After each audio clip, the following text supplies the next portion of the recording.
Hello everyone, welcome back to SRG study. स्वागत है एक बार फिर से आप सभी का आपके अपनी यूट्यूब चैनल एसआरजी स्टडी में। सो फ्रेंड्स, आज की इस वीडियो में हम लोग पढ़ने जा रहे हैं एनसीईआरटी क्लास 9 का चैप्टर नंबर 8 है, एक कुत्ता और एक मैना, जो कि क्षितिज से लिया गया है और हजारी प्रसाद द्विवेदी द्वारा यह निबंध लिखा गया है।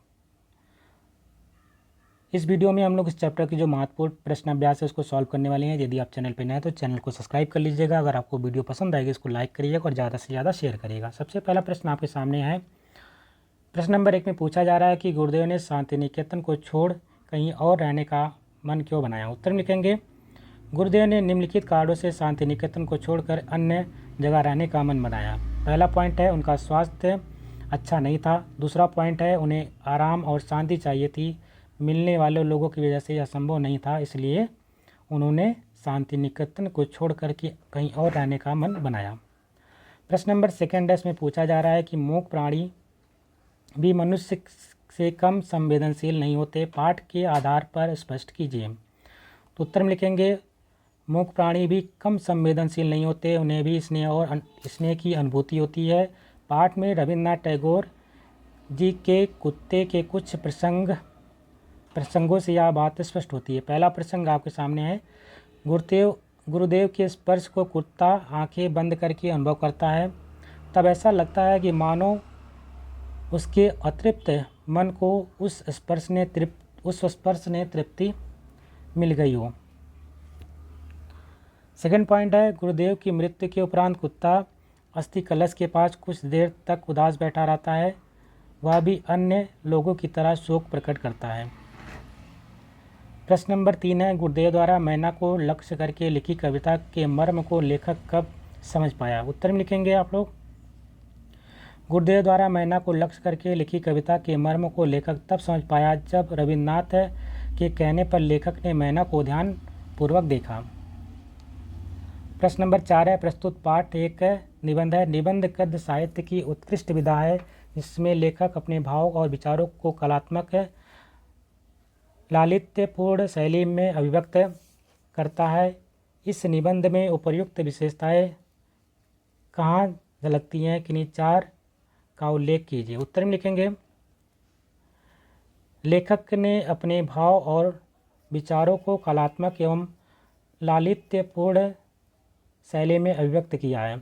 इस विशेषता को निम्नलिखित स्थान पर देखा जा सकता है। पहला पॉइंट है, आश्रम के अधिकांश लोग बाहर चले गए। एक दिन हमने सपरिवार उनके दर्शन की ठानी।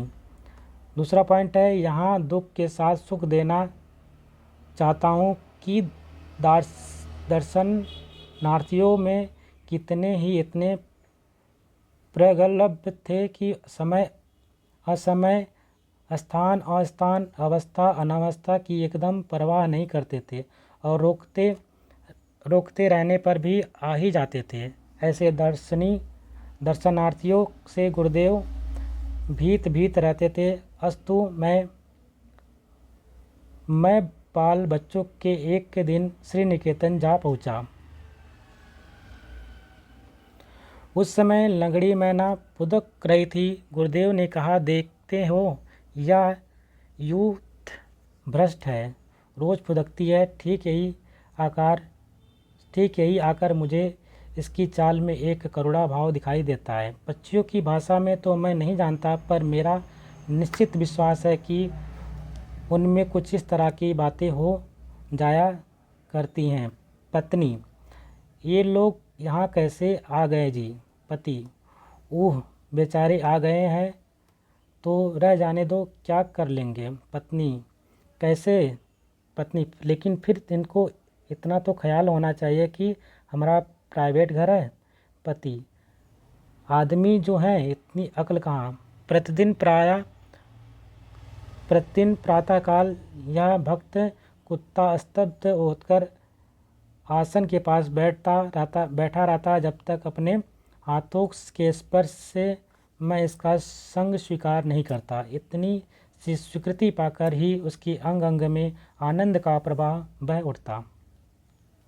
प्रश्न नंबर 5 है, आशय स्पष्ट करना है इसमें।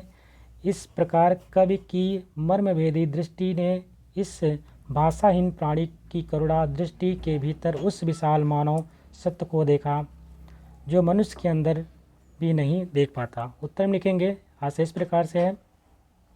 कवि कहते हैं कि गुरुदेव के स्पर्श को कुत्ता आंखें बंद करके अनुभव करता है, तब ऐसा लगता है मानो उसके अतृप्त मन को उस स्पर्श से तृप्ति मिल गई। आज मनुष्य पहले की अपेक्षा अधिक आत्मकेंद्रित हो गया है। आज मनुष्यों के भाव को नहीं समझ पाता है। ऐसे में कवि ने एक मूक पशु की भावनाओं का अनुभव कर लिया। प्रश्न नंबर 6 है, पशु पक्षी से प्रेम इस पाठ की मूल संवेदना है। अपने अनुभव के आधार पर ऐसी किसी प्रसंग से जुड़ी रोचक घटना को कलात्मक शैली में लिखिए। उत्तर में लिखेंगे एक गांव में एक किसान रहता था। उसके पास 2 बैल थे। वह अपने बैलों को बच्चों की तरह स्नेह करता था। वह उन्हें अपनी आंखों से दूर नहीं देखना चाहता था।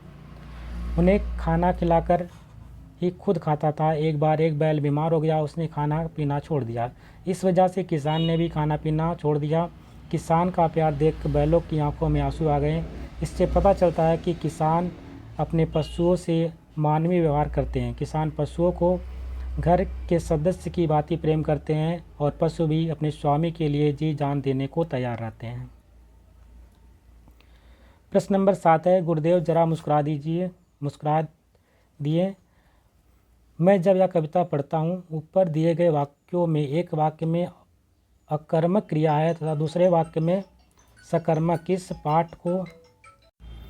इस पाठ को ध्यान से पढ़ करके सकर्मक और अकर्मक क्रिया वाले 4 वाक्य छांटिए।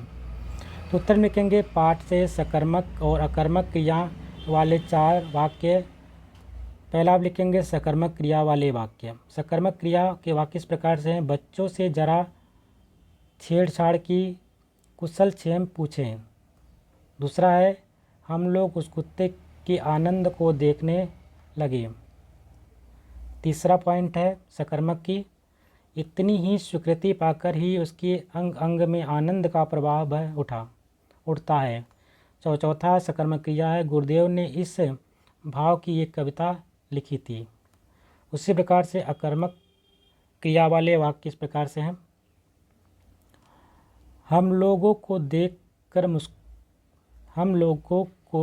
मुस्कुराएं।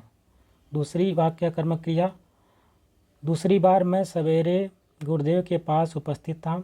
तीसरा वाक्य अकर्मक का, ऐसे दर्शनार्थियों से गुरुदेव कुछ भीत से रहते थे। और चौथा वाक्य आपका अकर्मक का है, उस समय एक लंगड़ी मैना फुदक रही थी। प्रश्न नंबर 8 है, निम्नलिखित वाक्यों में कर्म के आधार पर क्रिया भेद बताइए। यहाँ पे वाक्य है पहला वाक्य और यहाँ पे क्रिया भेद लिखना है। जैसे कि पहला वाक्य दे रखा है, मीना कहानी सुनाती है। दूसरा है, अभिनव सो रहा है। इसमें किस प्रकार से आपका क्रिया भेद है, तो आइए देखते हैं। इसका उत्तर इस प्रकार से आप लिख सकते हैं। जैसे कि मीना कहानी सुनाती है, आपका सकर्मक क्रिया है। जहाँ पे कोई कर्म हो रहा है हम उसको हम बोलते हैं सकर्मक। क्या सुना रही है? कहानी सुना रही है। प्रश्न करके पूछिए क्या सुना रही है, किसको सुना रही है। अगर इस प्रकार से आंसर मिलता है तो इसको सकर्मक क्रिया कहते हैं। अगर आंसर ना मिले तो उसको हम बोलते हैं अकर्मक क्रिया। तो इस प्रकार से दूसरे हम देखते हैं, अभिनव सो रहा है। तो अगर हम क्या करके प्रश्न पूछते हैं, तो अगर इसका उत्तर मिलता है तो ठीक है, तो सकर्मक क्रिया है। अगर नहीं उत्तर मिलता है तो उसको बोलते हैं अकर्मक क्रिया। तो अभिनव क्या, मतलब इसमें कोई आंसर नहीं मिल रहा, कोई सेंटेंस नहीं बन रहा इसका, इसलिए अभिनव सो रहा है क्या हो जाएगा आपका अकर्मक हो जाएगा। गाय घास खा रही है, अब इसमें क्वेश्चन करिए क्या से, गाय क्या खा रही है, तो आपको आंसर मिलेगा घास खा रही है, इसलिए क्या हो जाएगा सकर्मक क्रिया हो जाएगी। उसी प्रकार से मोहन ने भाई को गेंद दी, इसमें भी क्वेश्चन करिए क्या से, मोहन ने भाई को क्या दी, तो आपको आंसर मिलेगा गेंद दी, यानी इसका यह भी कैसे हो जाएगी सकर्मक क्रिया। लड़कियां रोने लगी, लड़कियां क्या, तो क्या से कोई आंसर नहीं मिल रहा है इस यहाँ पे करने पर, तो इसलिए कैसा हो जाएगा अकर्मक क्रिया।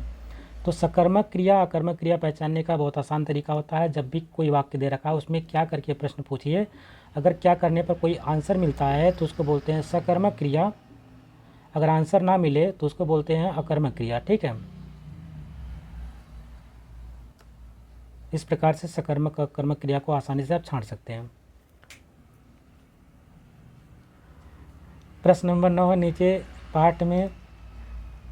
पाठ से शब्द युग में कुछ उदाहरण दिए गए जैसे कि समय, असमय, अवस्था, अनावस्था। इन शब्दों में उपसर्ग लगा करके नया शब्द बनाया गया है। पाठ में ऐसे कुछ शब्द चुनिए और उसमें अ एवं अन उपसर्ग लगाकर नए शब्द बनाइए।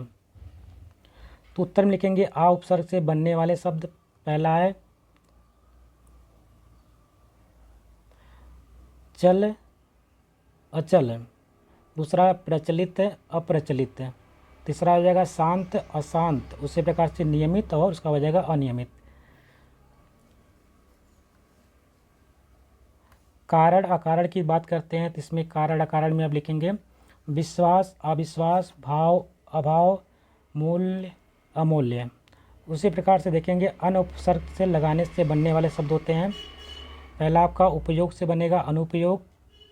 दूसरा उपस्थित से बन जाएगा अनुपस्थित। उद्देश्य से अनुद्देश्य, अवस्था से अनावस्था। ये सब अन उपसर्ग से बनने वाले शब्द हैं। ऊपर वाला था आ उपसर्ग से बनने वाले शब्द थे। आगे देखते हैं। यह चैप्टर यहीं पे कंप्लीट होता है। आशा करते हैं आपको वीडियो अच्छी लगी होगी। यदि वीडियो पसंद है इसको लाइक करिएगा, शेयर करिएगा और चैनल पर नए तो चैनल को सब्सक्राइब भी कर लीजिएगा। मिलते हैं एक नए वीडियो में, तब तक के लिए नमस्कार, जय हिंद।